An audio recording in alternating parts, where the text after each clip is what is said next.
The aviation landscape in Southeast Asia is shifting on a strategic level. AirAsia, a dominant low-cost carrier, is in active talks to acquire the COMAC C919, China's single-aisle challenger. If that move happens, it could chip away at Airbus and Boeing's dominance in regional skies, but it won't be straightforward. Regulatory approvals, supply chain challenges, and geopolitical friction stand between a headline and an operational reality. Would more seats and lower fares outweigh the uncertainty? Have you ever stopped to think why airlines pick one plane over another? Would you choose a cheaper ticket if it meant flying on a brand-new jet from a different manufacturer? How much should regulators or geopolitics influence choices about the planes that carry millions of travelers every year? Leave your answer in the comments. I want to read the top replies and feature them. AirAsia's parent company has confirmed it's in advanced talks to buy the C919. This is more than a rumor. It's a strategic negotiation between a leading low-cost carrier and a rising aircraft maker. The announcement puts the C919 at the center of a debate that's technical, commercial, and political all at once. The conversation is no longer theoretical. It's real, public, and consequential for carriers, regulators, and passengers. For decades, two manufacturers defined the single-aisle market. The A320 and 737 families are everywhere because of their economics, global support networks, and proven track records. The C919 represents a credible attempt to create an alternative, a single-aisle jet optimized for regional travel with ambitions to scale beyond domestic borders. If it gains a foothold with a major carrier outside China, the ripple effects could be strategic: pricing pressure, alternative supply chains, and a fresh set of trade-offs that airlines must manage. The C919 is a single-aisle jet built for the same missions as the A320 and 737 families. It's designed to serve short to medium-haul routes, carrying the same profile of passengers and seat counts as those best-selling models. The jet combines domestic Chinese engineering with components and systems from global suppliers. That mix helps performance and credibility, but it also ties the program to global parts flows and regulatory expectations. AirAsia runs on a razor-thin, efficiency-driven model: minimize unit costs, maximize frequency, and expand routes quickly. For that strategy, favorable procurement terms and availability matter more than brand loyalty. If a manufacturer can offer competitive pricing, attractive delivery slots, or flexible lease and financing packages, it becomes an appealing option. In practice, that's likely why AirAsia is exploring the C919. It's about options, risk management, and potential cost advantages that could be passed to passengers in the form of more seats or lower fares. Aircraft certification is not a bureaucratic footnote. It's the gating factor for international service. To operate widely outside its domestic market, a new jet needs external validation from major regulators. That process is methodical and rigorous, and it typically spends multiple years. Even if a carrier signs a deal today, regulators must be satisfied that the aircraft meets safety and operational standards in their jurisdictions. Expect a phased rollout, where the jets are deployed first in markets that accept domestic certifications and later expand as international validations are completed. Supply chain and geopolitical risks. Modern jets are the product of global supply chains. Engines, avionics, and specific systems may come from multiple countries. While that global sourcing can boost capability, it also introduces vulnerability. Trade restrictions, sanctions, or political friction can slow deliveries or complicate maintenance. Airlines planning to operate a new type fleet must account for long-term spares availability, engine support, and reliable maintenance ecosystems. Those operational realities shape whether a theoretical deal becomes a practical success. What passengers might experience if a carrier operates a new jet type on regional routes, passengers may see immediate practical benefits: increased flight frequency, more direct connections, and potentially lower ticket prices. For everyday travelers, it could mean better choices and easier access to nearby destinations. But there are trade-offs.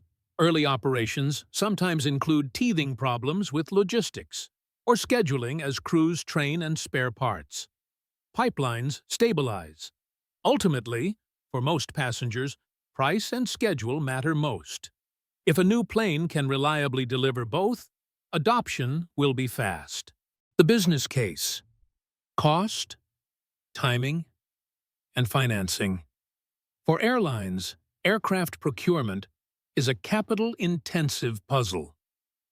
Price per seat, engine performance, maintenance costs, financing terms, and delivery timing all feed into whether a new type is attractive. A manufacturer offering early delivery slots or favorable financing can sway a carrier, especially when growth ambitions are time-sensitive. For a low-cost carrier, every dollar saved in acquisition or operational expense compounds across thousands of seats and multiple daily flights. Why Airbus and Boeing remain dominant. Airbus and Boeing have decades of institutional trust, global maintenance networks, established leasing ecosystems, and proven track records with regulators. Those advantages translate into resilience and predictable economics. Lessors and secondary markets are optimized for their fleet types, which helps airlines manage residual values and fleet flexibility. Switching to a newer OEM is strategic. It can yield gains, but it also produces complexity that airlines must manage carefully. What to expect next? Realistic timeline. Expect a phased progression. Short-term, months. Public negotiations, potential letters of intent, and preliminary commercial terms. Medium-term, 1 to 3 years. Deliveries to markets that accept domestic certification, pilot and crew training, and initial operations on regional routes. Longer term, 3 to 6+ years. Broader regulatory validations and expansion into markets with stringent certification requirements. Certification timelines are often the pacing element. They determine whether a new plane becomes a regional novelty or a global competitor. Which matters more to you when booking a flight? Price, schedule, or the aircraft brand? If a new jet brought more convenient routes, would you try it even if it's a different manufacturer than you're used to? Drop your thoughts below. I'll highlight the most compelling answers in the next video. Scenario A: deal signs and phased rollout. The carrier finalizes an order, starts operations on regional routes, proves reliability, and other airlines take notice. This steady, evidence-driven adoption is the most likely path if operational performance meets expectations. Scenario B: deal signs but regulatory or supply issues slow adoption. Deliveries are delayed, or operations are limited, while certification and spares logistics are resolved. The carrier still gets some benefit, but ramp-up is slower and more cautious. Scenario C: talks stall or collapse. After weighing risks, the carrier opts for more conventional procurement routes. The manufacturer continues to focus on domestic growth and incremental export wins. Each outcome shapes fare dynamics, route maps, and the strategic balance among manufacturers. If a new OEM establishes a successful export track record, incumbents will respond. Expect more aggressive price positioning, tailored financing solutions, and a reevaluation of regional supply strategies. The result could be more competition, which is good for consumers, but it also forces airlines and lessors to rework risk models and long-term fleet plans. This discussion isn't just spreadsheets and factories. It's about real people.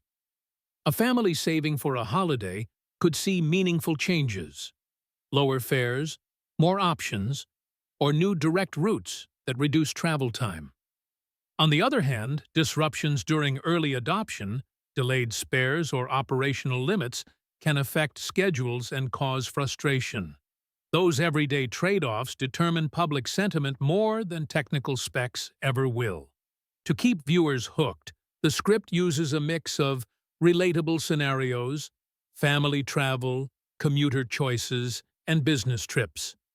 Emotional drivers, curiosity about firsts, trust concerns related to safety and reliability, economic hope for lower fares, and skepticism about geopolitical risk.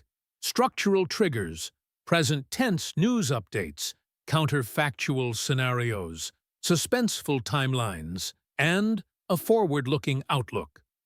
Micro-retention tactics, rhetorical questions at regular intervals, numbered scenarios, clear transitions, and explicit prompts to comment. These elements reduce drop-off by constantly reframing the narrative and inviting viewer participation. If an airline and a manufacturer want to make this transition smooth, they should pursue transparent data sharing and joint operational trials to build regulator confidence, long-term spare parts and MRO partnerships to secure maintenance pipelines, financing and lease structures that include operational guarantees and fallback options, staff training programs, and cross-support agreements to ensure seamless pilot and crew transitions. These practical moves address the three key dimensions of risk: regulatory, operational, and financial. Key indicators that will show whether this story is evolving into reality. Any formalized letters of intent or signed purchase agreements specifying delivery numbers and timelines. Public updates on regulatory validation steps and joint inspections. Manufacturer production cadence and delivery milestones. These are the signals that separate headline noise from structural change. This isn't just a story about airplanes. It's a story about choice, competition, and how strategic procurement decisions shape the options available to travelers. If a major carrier embraces a new aircraft type successfully, it can shift market dynamics and create tangible consumer benefits. At the same time, the path from announcement to everyday flights is layered with technical, regulatory, and political considerations that must be resolved. If this breakdown helped you understand not just the headlines, but the operational and human realities behind them, tap the like button and subscribe for clear, data-driven explainers about the aviation developments that shape how we travel. Share your take in the comments. Would you book a flight on a new manufacturer if it meant lower fares? Or do you prefer the comfort of familiar names? I'll read the best answers and include them in the follow-up video.